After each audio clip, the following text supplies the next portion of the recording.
ఆ లోపల ఇంటీరియర్ కావచ్చు వర్క్ మొత్తం కూడా కంప్లీట్ అయిపోయిందా? ఎస్ శ్రీహరి, రాజధానిలో రాయపూడికి సమీపంలో ఈ ఎమ్మెల్యే ఎమ్మెల్సీ క్వార్టర్స్ కూడా నిర్మించారు. దాదాపుగా 225 దాదాపుగా 315 క్వార్టర్స్ వరకు కూడా ఇందులో నిర్మించారు. ఈ క్వార్టర్స్ నిర్మాణంలో కూడా 3500 స్క్వేర్ ఫీట్స్ అవైలబిలిటీ స్పేస్ వస్తుంది ఒక్కొక్క క్వార్టర్లో.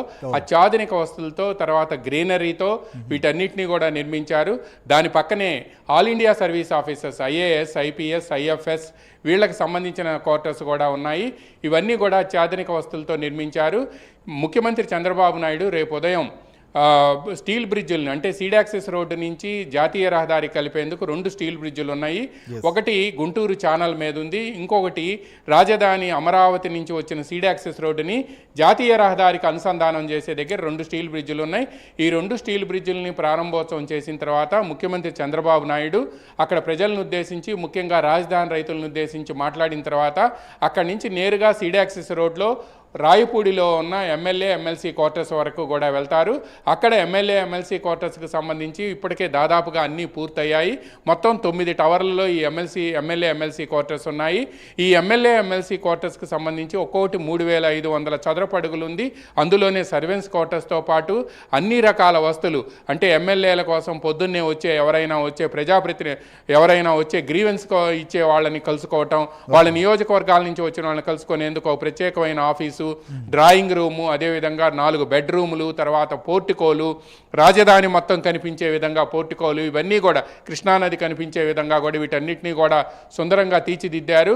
అయితే వీటన్నిటికి సంబంధించి రేపు సిఆర్డిఏ ఈ క్వార్టర్స్ అన్నింటినీ కూడా జిఏడి అంటే general administration department in government of Andhra Pradesh జిఏడికి తాళాలు ఇస్తుంది. అంటే జిఏడి తరపున ముఖ్యమంత్రి చంద్రబాబు నాయుడు ఈ తాళాలను తీసుకుంటారు. ఈ అనంతరం వీటిని జిఏడి పూర్తి స్థాయిలో అసెంబ్లీకి అప్పగించాల్సి ఉంది, అసెంబ్లీ సెక్రటేరియట్కి అప్పగించాల్సి ఉంది. అప్పుడు అసెంబ్లీ సెక్రటేరియట్ ఎమ్మెల్యేలకు ఎమ్మెల్సీలకు ఈ క్వార్టర్స్ని అప్పగించాల్సి ఉంటుంది. ఈరోజు క్వార్టర్స్కి సంబంధించి స్పీకర్ చింతకాయల అయ్యన్న పాత్రుడు కూడా అసెంబ్లీలో మాట్లాడుతూ ఈ క్వార్టర్స్ అన్నింటినీ కూడా గతంలో హైదరాబాద్లో ఉన్నప్పుడు పెద్దవాళ్ళంతా కూడా తమకు కింద క్వార్టర్స్ కావాలని కోరేవాళ్ళు. ఇప్పుడైతే అందరికీ కూడా లిఫ్ట్ సౌకర్యం ఉండటంతో పాటు అత్యాధునిక వస్తువులతో వీటిని నిర్మించడంతో తప్పనిసరిగా ఇవి మాకు ఇచ్చిన తర్వాత లాటరీ పద్ధతిన ఎలా చేయాలి అనే అంశం సీనియర్లకి, జూనియర్లకి, వీటిని ఫస్ట్ టైం ఎమ్మెల్యేలకి వీటిని ఎలా కేటాయించాలి అనే అంశానికి సంబంధించి కూడా ఒక నిర్ణయం తీసుకుంటామని చెప్పారు. రేపైతే మాత్రం సిఆర్డిఏ అధికారులు ఈ క్వార్టర్స్కి సంబంధించిన తాళాలన్నింటినీ కూడా ముఖ్యమంత్రి చంద్రబాబు నాయుడుకి అప్పగించబోతూ ఉన్నారు. ఒకసారి ఈ క్వార్టర్స్ని జిఏడి నుంచి అసెంబ్లీకి హ్యాండ్ ఓవర్ చేసిన తర్వాత అసెంబ్లీ వీటన్నిటినీ కూడా ఎమ్మెల్యేలకు ఎమ్మెల్సీలకు కేటాయిస్తే మాత్రం ఇప్పుడు ఏదైతే ఎమ్మెల్సీలకి హెచ్ఆర్ఏ ఇస్తున్నారో, హౌస్ రెంట్ అలవెన్స్ ఇస్తున్నారో అవన్నీ కూడా కట్ అయిపోతాయి. కంపల్సరీగా ఎమ్మెల్యేలు ఎమ్మెల్సీలు రాజధానిలో అసెంబ్లీ సమావేశాలు జరిగే సమయంలో కానీ ఆ తర్వాత కానీ వాళ్ళు ఎట్టి పరిస్థితుల్లో కూడా అక్కడ అమరావతిలోనే ఉన్న వాళ్ళ కేటాయించిన క్వార్టర్స్లోనే ఉండాల్సి వస్తుంది.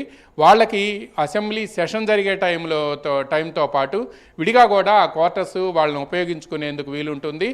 చాలామంది ఎమ్మెల్యేలు ఎమ్మెల్సీలు కూడా ఆ క్వార్టర్స్ని ప్రత్యక్షంగా వెళ్ళి మొన్నటి వరకు కూడా మంత్రులు చాలామంది వెళ్ళి పరిశీలించారు. చాలా బ్రహ్మాండంగా ఉన్నాయని చెప్తూ ఉన్నారు. అదేవిధంగా మన రిపోర్టర్లు కానీ మనం కానీ వెళ్ళి ఆ క్వార్టర్స్ని కూడా లోపలికి వెళ్ళి చూపించాము. బ్రహ్మాండంగా తీర్చిదిద్దారు. అందులో లోపలికి వెళ్ళిన వాళ్ళకి అది అక్కడ ఉండే వసతులు కానీ అకామిడేషన్ కానీ ఆ ఫెసిలిటీస్ కానీ చూసిన తర్వాత తప్పనిసరిగా ఆ క్వార్టర్స్లో ఉండాలి అనిపిస్తుంది అని కూడా మంత్రులు కూడా ఇటీవల వ్యాఖ్యానించారు. ఇక మంత్రులకి విడిగా కూడా క్వార్టర్స్ బంగ్లాలు నిర్మిస్తున్నారు.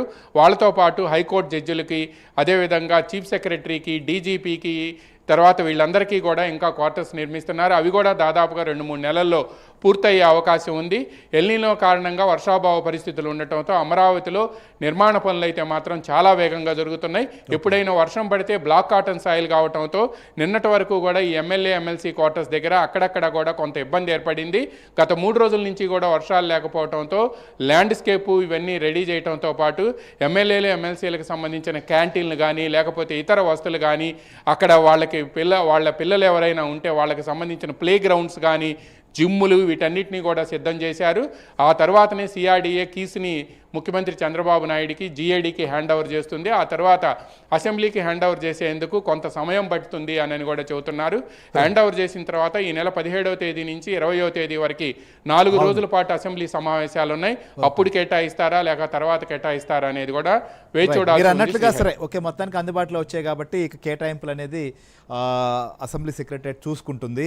సో ఖచ్చితంగా ఎమ్మెల్యేలు కూడా అసెంబ్లీ సమావేశాలకు రాబోతున్నారు కాబట్టి వీటిని కూడా పరిశీలించి సో ఎవరికి ఏం కావాలనేటువంటి కోరేటువంటి అవకాశాలు కూడా ఉంటాయి. సో ఎందుకంటే సో అయ్యన్న పాత్ర గారు చెప్పినట్లుగా హైదరాబాద్లో అప్పుడు ఎలా ఉన్నాయి, ఇప్పుడు ఇక్కడ ఎలా ఉన్నాయి, ఆ తేడా ఏంటనేది కూడా వారు వివరించారు. సో ఇక అసెంబ్లీ సమావేశాలు కూడా జరగబోతున్నాయి.